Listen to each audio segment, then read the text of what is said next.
আজকের আলোচনার বিষয় শাবান মাসের ফজিলত সম্পর্কে কিছু বর্ণনা করব এবং ইলমের ফজিলত সম্পর্কে কিছু আলোচনা করব।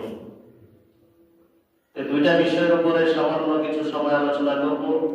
আমরা সকলে ধৈর্য ও মনোযোগ সহকারে শুনব এবং আমরা এই নিয়ত দিয়ে শুনব যাতে করে আমরা বাস্তব জীবনে আমল করে যেতে পারি।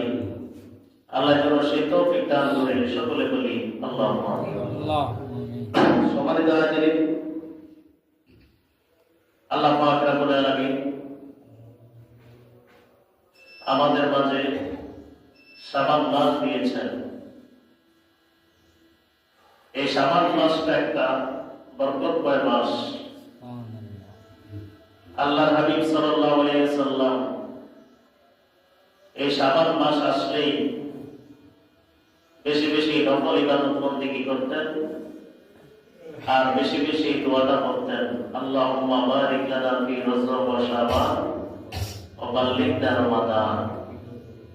হে আল্লাহ, রজব এবং শাবান মাসের বরকত দান করো এবং আমাকে রমজান পর্যন্ত পৌঁছিয়ে নাও।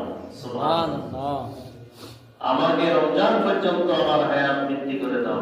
সুবহানাল্লাহ। ভাইরা আমার, এই শাবান মাস রমজান মাসের প্রস্তুতির মাস। সুবহানাল্লাহ। শাবান মাসের পরপরই রমজান মাস। এই রমজান মাসের প্রস্তুতির মাস হচ্ছে শাবান মাস। হযরত আব্দুল কাদের জিলানী রাহমাতুল্লাহি আলাইহি উনি শাবান মাসের ফজিলত বর্ণনা করতে গিয়ে সকল মানুষদেরকে উদ্দেশ্য করে বলেছেন, আশ-শাবানু খামসাতু হুরুফ। শাবান মাসের হলো 5টা অক্ষর। শাবান লিখতে 5টা অক্ষর, শিন আইন বা আলিফ নুন শাবান, এই 5টা অক্ষর। হযরত আব্দুল কাদের জিলানী বলেন,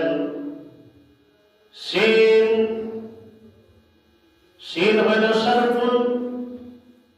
শিন দ্বারা বোঝা যায় শারফুন। শারফুন অর্থ হলো মর্যাদা।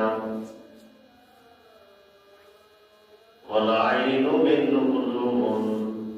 আইন হইল উচ্চ মর্যাদা। আইন দ্বারা উচ্চ মর্যাদা বোঝানো হয়েছে।